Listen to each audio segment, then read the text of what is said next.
Hey, what's up, reviewers? Joey Dash Cooler back with a review. And this time around, it is for the Marvel Universe Kitty Pryde figure. Figure from the Hammer Wave Marvel Universe figures. This is from Wave 8 of Series 2 in the wave.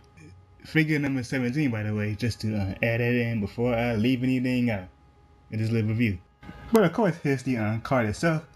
For the front side of it right here, it says Marvel Universe with the picture of Kitty herself. And the little back of the little card right here that obviously shows the prototype of the figure right here. For those people that don't know, these are the prototypes that show on the back of these cards. These aren't the actual figures you're getting, these are the prototypes, because prototypes look a bit better than figures, or in this case the prototype in my opinion looks a bit worse than what you're actually getting in the figure. Kinda.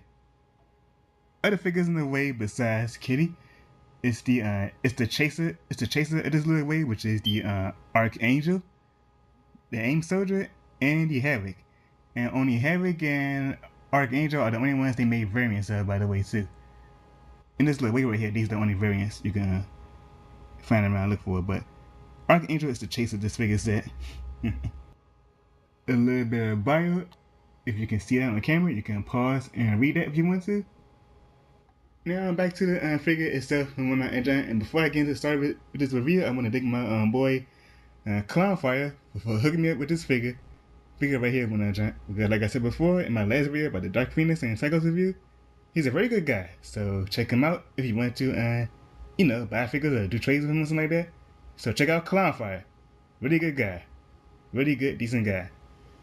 Yeah. Now with that said, let's move on to the figure itself. Now, she basically technically uses the same female body modes as any other female Marvel Universe figure, so nothing too special.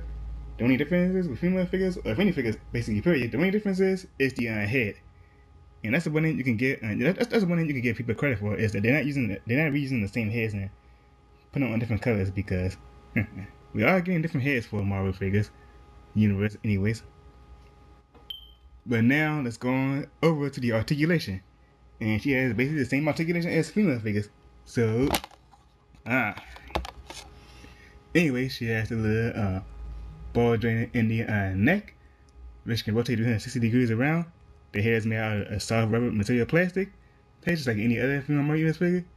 She has a little ball joint in the shoulders, the hinge elbows, swivel wrists, ball joints in the upper abdominal area. It could rotate, but I don't really want to force it to. Well, I never do on female figures anyway, by the way. She has a swivel in the wrist, even though it's loose, but it could be overlooked. But there are some sacrifices you gotta pay. Looseness is one of those sacrifices. But anyways, she has a little ball joints in the thighs or leg, whatever you call it. Double hinge knees with the complement of the little kneecap that they put to give it a more human look, because we do have kneecaps, so thankfully they put kneecaps in every figures nowadays. And we had a swivel ankles and pivot forward and back movement as well too. But yeah, now the only accessory she comes with is her little dragon friend Lockheed. Lockheed. For those of you people that don't read the comic books, y'all pretty much won't know who Lockheed is. But for those of you people that seen like the first episode of the Uncanny X-Men, then you basically saw this guy right here. And you can still kind of find some episode of the Uncanny X-Men. Just look him up. It's an episode called the Uncanny X-Men, and you can basically see about this guy in that way. But anyways, when I join, this is her accessory. When I join, he doesn't really do much. He's just a nicely detailed figure, and he's just basically like a piece of plastic when I join. You would think there's articulation in the head, but it's really not. He's just one solid piece of plastic that just really looks well detailed.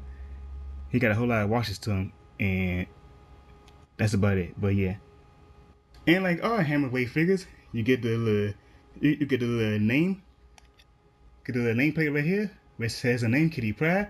Which I don't know why it doesn't say Shadowcat, because that's her. Cause that's also what she's known as. She's also known as Shadowcat as well. But but they put Kitty Pryde on both the nameplate and the card. Why is that? I don't know. And like any other Hammerfile figure, you get like these or any figures, basically Marvel Universe period, you get like these top secret files. But with newer figures right here, they actually put in the little Hammer stamp on them. Because even some of the early Hammer figures didn't have these little stamps on them, but they don't nowadays. And when I can jump. But yeah, the easy way I found to open up my little file is to simply use like a little knife or something like that and just basically cut the tape. Because you won't damage the folder, but you will damage the tape. But who cares about tape? All you need to do is open it. I mean, am I right? Am I right? So yeah. Along with inside the little profile thing, you get like this little letter to Norman Osborn, whatever it says and whatnot, and junk. For those of you people that cares about reading it, you can read it yourself or look it up on the internet.